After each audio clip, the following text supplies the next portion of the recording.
Hello everyone, welcome to my channel. In this video, we will discuss about repo rate. Before going to start today's lecture, first of all we see some basics. In general अगर हम देखें, सबसे ऊपर आपके regulatory authority रहती है, that is central bank. उसके नीचे काम करते हैं बहुत सारे बैंक्स, और बैंक्स से नीचे आपके रहते हैं कस्टमर्स. इस तरह से. तो इन जनरल अगर हम देखिए तो जो कस्टमर्स है इनका पैसा कहाँ पर रहता है आपका, जनरली बैंक्स में, और जो बैंक्स है ये अपना जो पैसा है वो कहाँ पर रखते हैं, सेंट्रल बैंक के पास. अब एक एग्जांपल से इसको समझते हैं. फॉर एग्जांपल, अगर कभी किसी यूजर या कस्टमर को लोन की ज़रूरत पड़ी, they will go to the bank, और बैंक क्या करता है, उनको इंटरेस्ट उस पर चार्ज करेगा और जो लोन अमाउंट है वो पे कर देगा कस्टमर को. एक एग्जाम्पल से इसको समझते हैं. फॉर एग्जाम्पल, एक कस्टमर है, उसको 5 लाख जो अमाउंट है उसका यहाँ पर लोन चाहिए. जो कस्टमर है वो जाएगा बैंक के पास. बैंक क्या करेगा, वो कहेगा कस्टमर को, ठीक है हम आपको लोन पे कर देंगे, पर उसके बदले आपको क्या करना पड़ेगा, जो 5 लाख अमाउंट है वो तो आपको रिटर्न करना ही पड़ेगा, प्लस उसके ऊपर आपको सम इंटरेस्ट भी पे करना पड़ेगा. 5 लाख जब वो रिटर्न करेगा उस लोन को, प्लस इंटरेस्ट जो है वो कस्टमर को रिटर्न करना पड़ेगा to the bank.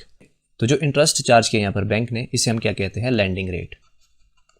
Landing rate, it is the rate at which banks give loan to their customer. तो लैंडिंग रेट क्या होता है, जिस रेट पे बैंक कस्टमर को लोन देता है उसे हम क्या कहते हैं, लैंडिंग रेट. अब जब कस्टमर बैंक के पास लोन के लिए गया तो उसने क्या कहा कि प्रिंसिपल अमाउंट प्लस इंटरेस्ट आपको पे करना पड़ेगा, पर जो बैंक है वो बदले में क्या बोलता है कि आप एश्योरिटी तो दो, इतने टाइम पीरियड में आप उसको रिटर्न कर देंगे. तो यहाँ पर एश्योरिटी के लिए जो चीज गिरवी रखी जाती है उसे हम क्या बोलते हैं, कोलैटरल. क्या कहते हैं, कोलैटरल. कि जो कस्टमर गिरवी रखता है बैंक के पास, वो कुछ भी हो सकता है, वो घर के पेपर हो सकते हैं, कोई कार हो सकती है, जो भी कस्टमर वहां पर गिरवी रखना चाहे. सेम सिनेरियो हम देखते हैं बैंक के केस में. अगर कभी जो बैंक्स है उनको कभी लोन की यहाँ पर जरूरत पड़े, they will move to central bank, that is RBI. अगर कभी बैंक को लोन की जरूरत पड़ती है तो वो कहाँ जाते हैं, आरबीआई में. आरबीआई भी सेम प्रोसेस फॉलो करता है. अगर मान लो किसी बैंक को लोन चाहिए तो वो आरबीआई के पास गया, तो बदले में जो आरबीआई है वो भी इंटरेस्ट चार्ज करता है फ्रॉम बैंक्स. अब जिस इंटरेस्ट रेट पर आरबीआई लोन देगा किसको, बैंक को, उस रेट को हम क्या कहते हैं, रेपो रेट. जिस रेट पर आरबीआई बैंक्स को लोन दे रहा है उस रेट को हम क्या कहते हैं, रेपो रेट. अब जैसे हमने कस्टमर का केस देखा था कि जब कोई कस्टमर बैंक के पास जा रहा था तो उसे कोई जो कोलैटरल है उसको वो गिरवी रखना पड़ रहा था बैंक के पास. सेम जब कमर्शियल बैंक्स आरबीआई के पास जाएंगे, यानी कि सेंट्रल बैंक के पास लोन के लिए जाएंगे, तो लोन तो आरबीआई उसको पे कर देगा, पर बदले में कुछ गिरवी रखना पड़ेगा आरबीआई के पास. बदले में जो बैंक है वो क्या गिरवी रखता है, गवर्नमेंट सिक्योरिटीज.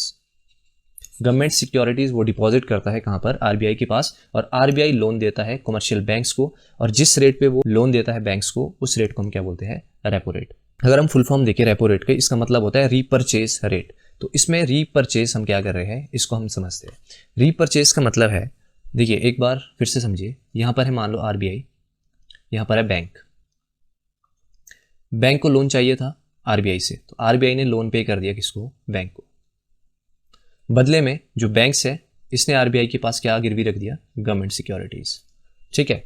नाउ जब बैंक रिटर्न करेगा लोन टू द आरबीआई, तो जो यहां पर गिरवी रखी हुई गवर्नमेंट सिक्योरिटीज है, इसको क्या करेगा, इसको रीपरचेज करेगा कौन, जिसने यहां पर गिरवी रखी थी. जिस बैंक ने गिरवी रखी थी आरबीआई के पास, उसकी अपनी जो गवर्नमेंट सिक्योरिटीज है उसको वो यहां पर रिपरचेज कर रहा है. इसलिए इस रेट का नाम क्या होता है, रेपो रेट.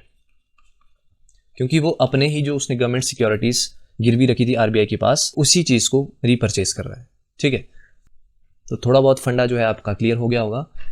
अब इसके बाद थोड़ा सा इसका कॉन्सेप्ट देखते हैं, क्योंकि जो रेपो रेट है वो क्या है, इनडायरेक्ट इंस्ट्रूमेंट है मॉनेटरी पॉलिसी का. तो वाई इट इज इनडायरेक्ट, देखिए 3 चीजें थी, आरबीआई, बैंक एंड कस्टमर. अब देखिए नाउ क्वेश्चन इज कि जो बैंक्स है वो कहां से आपका जो पैसा है वो कमाते हैं. देखिए बैंक क्या करता है, लोन लेता है आरबीआई से, लेट अस एज्यूम 4% इंटरेस्ट पे उसने लोन लिया. अब जो बैंक है वो क्या करता है, कस्टमर को लोन देता है, वो सेम जो लोन देगा वो किस रेट पे देगा, 9% पे.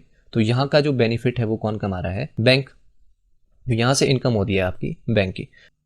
Let's see the example of inflammation, कि इन्फ्लेमेशन में क्या रोल रहता है रेपो रेट का. फॉर एग्जांपल, आरबीआई ने रेपो रेट को इंक्रीज कर दिया, रेपो रेट इंक्रीज कर दिया आरबीआई ने.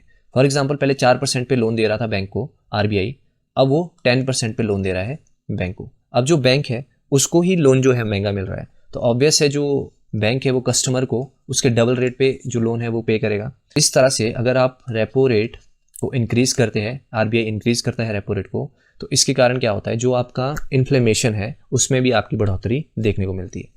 अगर यहाँ से बैंक को लोन महंगा मिल रहा है तो ऑब्वियस है वो कस्टमर को भी ज़्यादा इंटरेस्ट पे लोन देगा।